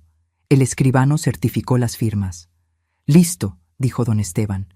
«Tienen 90 días a partir de hoy. 10 de junio es la fecha límite. Si para entonces no han pagado, procederemos con la transferencia de propiedad». Rodrigo se puso de pie. Me miró con una mezcla de dolor y algo que podría ser respeto. ¿Sabes qué es lo peor de todo esto, mamá? ¿Qué? Que tú tenías razón, sobre todo, y yo fui demasiado ciego para verlo. No eras ciego, Rodrigo, solo eras egoísta. Salieron del despacho en silencio. Cuando la puerta se cerró, don Esteban se reclinó en su silla. Fuiste generosa. Fui justa. ¿Y ahora? Ahora espero. Y vivo mi vida. Los siguientes 3 meses fueron los más tranquilos que había tenido en años. Me inscribí en clases de pintura en una galería local. Mi instructor, un artista joven llamado Mateo, me dijo que tenía talento natural. Vendí mi primer cuadro por 3,000 pesos. No era mucho, pero el sentimiento de crear algo con mis propias manos, algo que alguien valoraba, era invaluable. Hortensia se convirtió en mi mejor amiga. Viajamos juntas a Oaxaca por una semana. Comimos mole, compramos alebrijes, caminamos por las calles coloniales. Me sentí joven de nuevo. Socorro me visitaba cada domingo. Cocinábamos juntas, reíamos, recordábamos nuestra infancia. Me dijo una vez, no te había visto así de feliz desde antes de que Sebastián muriera. Es que por fin volví a ser yo, Coco. Rodrigo me escribió 2 veces durante esos 3 meses. Correos electrónicos formales. Mamá, hemos estado ahorrando, pero es difícil. Solo quiero que sepas que lo estamos intentando. No respondí. No había nada que decir. El 9 de junio, un día antes de la fecha límite, don Esteban me llamó. Amalia, Rodrigo acaba de depositar 2 millones de pesos. Me quedé helada. ¿Qué? No sé de dónde sacó el dinero, pero lo hizo. Está completo. 2 millones. Te sobrepasó incluso la cantidad requerida. ¿Cómo es posible? Eso tendrás que preguntárselo a él. Llamé a Rodrigo. Contestó al primer timbrazo. Hola, mamá. ¿De dónde sacaste el dinero? Suspiró largo. Vendimos todo. La motocicleta, el coche de Vanessa, joyas, muebles. Pedí préstamos a amigos. Mi jefe me adelantó 6 meses de sueldo. Y vendimos el walk-in closet. Cada bolsa, cada zapato, cada cosa de marca, todo. Vanessa aceptó eso. Vanessa está en terapia real ahora. No por show, sino de verdad. Cuando vio que íbamos a perder todo, algo cambió en ella. O tal vez solo se dio cuenta de lo que realmente importa. Hubo un silencio largo. Mamá, sé que el dinero no borra lo que hicimos. Sé que probablemente nunca me perdones. Pero quiero que sepas algo. Estos 3 meses fueron los peores de mi vida. Y también los más importantes. Porque entendí lo que se siente estar desesperado, sin opciones, dependiendo de la misericordia de alguien. Entendí lo que te hicimos sentir durante 3 años. Las lágrimas comenzaron a rodar por mis mejillas. Rodrigo, no espero que me perdones. Solo espero que algún día, cuando me veas, no sientas dolor. Eso sería suficiente para mí. Colgó antes de que pudiera responder. Y así llegamos al final de esta historia. Pero aún faltaba el cierre verdadero. El momento donde yo decidí qué hacer con todo lo que había ganado y con todo lo que había perdido. 3 meses después. Era septiembre. El aire comenzaba a refrescar en las mañanas. Las jacarandas florecían en el parque frente a mi departamento, pintando las banquetas de morado. Yo estaba en mi pequeña terraza, tomando café y pintando un lienzo, un paisaje de Oaxaca que había fotografiado en mi viaje con Hortensia. Los colores cálidos me hacían sentir en paz. Mi celular vibró. Era don Esteban. Buenos días, Amalia. ¿Tienes tiempo hoy? Hay algo que necesitamos discutir. ¿Pasó algo? Nada malo, solo necesito que vengas al despacho. Llegué 1 hora después.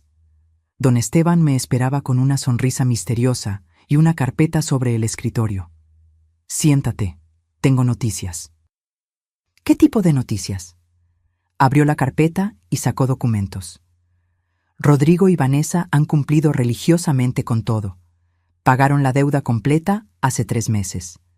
Pero además, Han estado depositando dinero adicional en una cuenta de garantía. 500 pesos semanales. Como muestra de compromiso, dijeron. Me quedé sin palabras. ¿Por qué harían eso? Creo que realmente cambiaron, Amalia. O al menos están intentándolo. Miré los estados de cuenta. Efectivamente, ahí estaban los depósitos. Pequeños pero constantes. 20 semanas seguidas. Hay algo más, continuó don Esteban. Rodrigo me pidió que te diera esto. Me entregó un sobre. Lo abrí con manos temblorosas. Adentro había una carta escrita a mano. La letra de Rodrigo, esa que yo le había enseñado cuando tenía 6 años. Mamá, sé que una carta no borra 3 años de maltrato. Sé que el dinero no compra perdón, pero necesito que leas esto, aunque nunca quieras volver a hablarme. Vanessa y yo vendimos la casa. Sí, aunque ya habíamos pagado la deuda, decidimos venderla. No podíamos seguir viviendo en un lugar que representaba todo lo que hicimos mal. Cada cuarto me recordaba cómo te tratamos, el comedor donde no te dejábamos sentarte, la sala que te prohibimos usar, esa bodega donde te tuvimos como si no fueras nadie. Vendimos la casa en 7 millones de pesos. Pagamos lo que quedaba de hipoteca, y con lo que sobró, hicimos algo que espero te haga sentir, no sé si orgullosa, pero al menos menos decepcionada. Donamos 2 millones de pesos a un refugio para personas mayores que sufren maltrato familiar. En tu nombre. El refugio ahora se llama Casa Amalia. También compramos un departamento pequeño, sin lujos. 2 recámaras, una sala sencilla. Aprendimos a vivir con menos. ¿Y sabes qué descubrimos? Que somos más felices así. Vanessa está trabajando. Dejó su obsesión con las apariencias. Vende repostería desde casa. Hace pies y pasteles. Le va bien. Yo sigo en mi trabajo, pero ahora ahorro cada peso. Ya no tenemos deudas. Mamá, nunca voy a dejar de arrepentirme. Cada noche, antes de dormir, pienso en ese trapeador, en tu cara cuando te lo dimos, en cómo te humillamos, y me duele tanto que quisiera regresar el tiempo. Pero no puedo. Solo puedo intentar ser mejor. No te pido que me perdones. Solo te pido que algún día, si nos cruzamos en la calle, no cambies de acera. Eso sería suficiente. Con amor y vergüenza eterna, Rodrigo. Las lágrimas corrían por mi rostro sin control. Don Esteban me pasó un pañuelo desechable en silencio. ¿Es verdad lo del refugio? Pregunté con voz quebrada. Completamente verdad. Yo ayudé con los trámites legales. El refugio existe. Ya está funcionando. Atiende a 10 personas mayores que fueron rescatadas de situaciones de abuso familiar. Me llevé las manos a la boca. Casa Amalia. Tu nombre está honrando algo hermoso, Amalia. Algo que nació del dolor, pero que se convirtió en esperanza para otros. Me quedé en silencio largo rato, procesando, sintiendo. ¿Qué quieres hacer?, preguntó don Esteban. Rodrigo no está pidiendo verte, solo quería que supieras. Doblé la carta con cuidado. Quiero pensar. Salí del despacho con la carta en mi bolso. Caminé sin rumbo por el centro. Pasé por la catedral, por el mercado, por las calles donde Sebastián y yo caminábamos de novios hace tantos años. Me senté en una banca del jardín principal. Observé a las palomas picoteando migajas, a las parejas jóvenes tomándose fotos, a los niños corriendo con globos, y entonces supe qué hacer. 2 semanas después, un sábado por la mañana, me paré frente al edificio donde ahora vivía Rodrigo. Era un edificio modesto, 4 pisos, fachada sencilla, sin portero. Toqué el timbre del departamento 3B. La voz de Vanessa sonó por el intercomunicador, nerviosa. ¿Quién? Soy Amalia. Silencio. Luego el sonido de la puerta abriéndose. Subí las escaleras despacio. Mi corazón latía fuerte, pero no de miedo. De algo diferente. Algo como esperanza cautelosa. La puerta del departamento estaba entreabierta. Entré. El lugar era pequeño pero limpio. muebles sencillos, sin ostentaciones. Olía a café recién hecho y a algo dulce horneándose. Rodrigo estaba parado en medio de la sala, con los ojos rojos. Vanessa detrás de él, con las manos entrelazadas, también llorando. «Mamá», susurró Rodrigo. No corría a abrazarlo. Todavía no estaba lista para eso, pero tampoco me quedé en la puerta. «Leí tu carta. Yo no esperaba que vinieras. Vine porque necesito decirte algo, algo que tú necesitas escuchar y yo necesito decir». Me senté en el sofá. Ellos se quedaron de pie, como niños esperando un veredicto. «Lo que me hicieron fue imperdonable y voy a cargar con esa herida el resto de mi vida. No puedo simplemente olvidar 3 años de humillaciones. No funciona así». Rodrigo asintió, las lágrimas rodando. «Pero», continué, «tampoco puedo cargar con el odio, porque el odio pesa, Rodrigo, pesa tanto como la tristeza, y yo ya no quiero cargar cosas pesadas». «¿Qué significa eso?», preguntó Vanessa con voz temblorosa. «Significa que no voy a olvidar, pero voy a intentar perdonar, no por ustedes, por mí, porque yo merezco paz». Me puse de pie. Vi lo que hicieron con el refugio. Vi los depósitos constantes. Vi cómo vendieron la casa aunque no tenían que hacerlo. Y veo que al menos están intentando cambiar. «Mamá, nosotros...» Levanté la mano. «No quiero que me digan nada ahora. Solo escuchen. Voy a darles mi número nuevo. Voy a permitir que me escriban. No prometo responder siempre. No prometo visitas frecuentes. Pero voy a dejar la puerta entreabierta. Solo entreabierta. Si ustedes realmente cambiaron, con el tiempo, tal vez esa puerta se abra más». Rodrigo se desplomó en el sofá, sollozando. «Gracias, mamá. Gracias. No me agradezcas. Esto no es un regalo. Es una oportunidad que se ganan día a día. Si vuelven a fallar, si vuelven a mentir, si vuelven a faltarme al respeto, esa puerta se cierra para siempre. ¿Entendido?». Ambos asintieron. Caminé hacia la salida. En la puerta me detuve. «Una cosa más. Ese refugio, Casa Amalia. Quiero ser voluntaria ahí».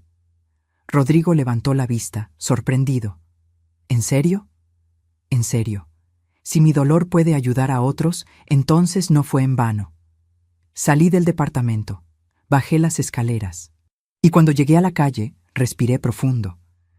No era felicidad plena lo que sentía, era algo más complejo. Era paz mezclada con tristeza, esperanza mezclada con cautela, perdón mezclado con memoria. Era simplemente seguir adelante. 6 meses después, estaba en Casa Amalia, el refugio, ayudando a una señora de 75 años que acababa de llegar. Se llamaba Refugio, irónicamente.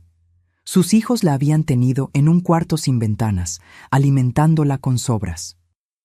«No sé si pueda recuperarme de esto», me dijo con voz quebrada. Tomé su mano. Yo tampoco sabía si podría, pero mira dónde estoy ahora.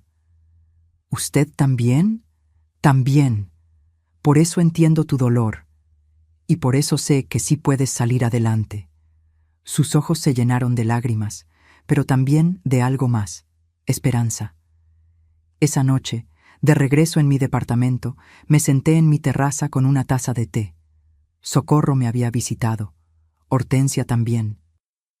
Habíamos cenado juntas, reído, planeado un viaje a Guanajuato para diciembre. Mi celular vibró. Era un mensaje de Rodrigo. No era el primero. En 6 meses me había escrito cada semana. Mensajes cortos, respetuosos. Nunca pidiendo nada, solo compartiendo su vida. «Mamá, Vanessa horneó un pay de manzana con tu receta. Salió perfecto. Nos acordamos de ti. Te mandamos un abrazo». Esta vez, por primera vez en meses, respondí. «Me alegra que la receta les haya salido bien. Cuídense». Era poco.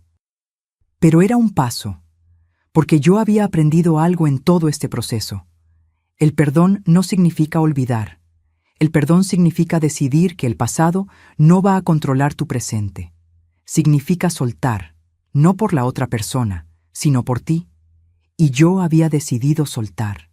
Miré las estrellas, pensé en Sebastián, en cómo él me había enseñado que el amor verdadero nunca humilla, nunca rebaja, nunca pisotea.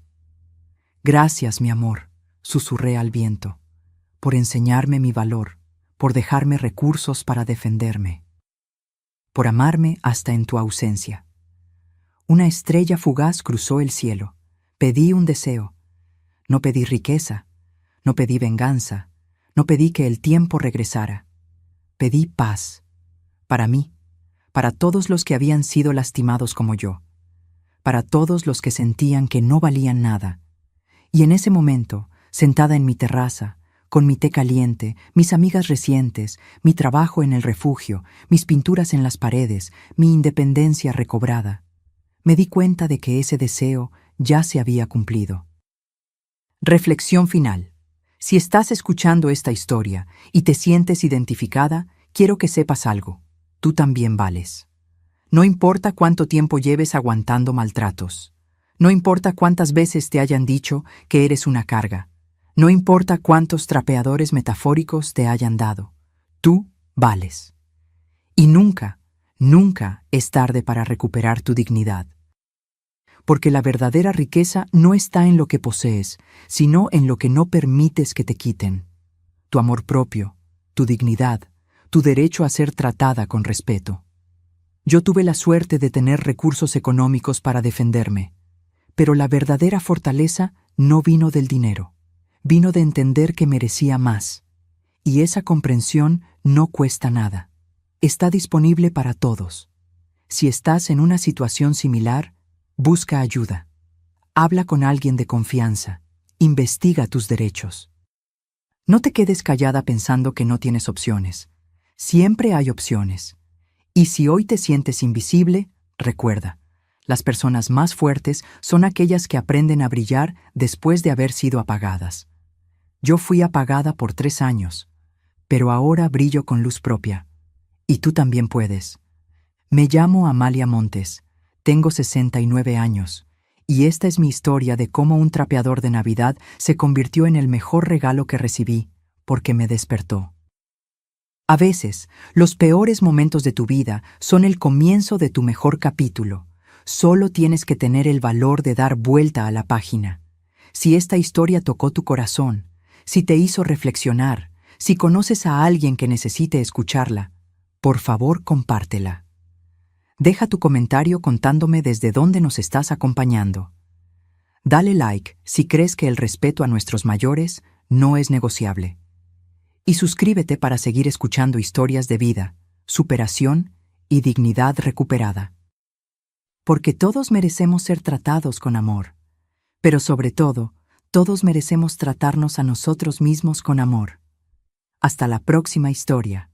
Y recuerda, nunca es tarde para comenzar de nuevo. Fin.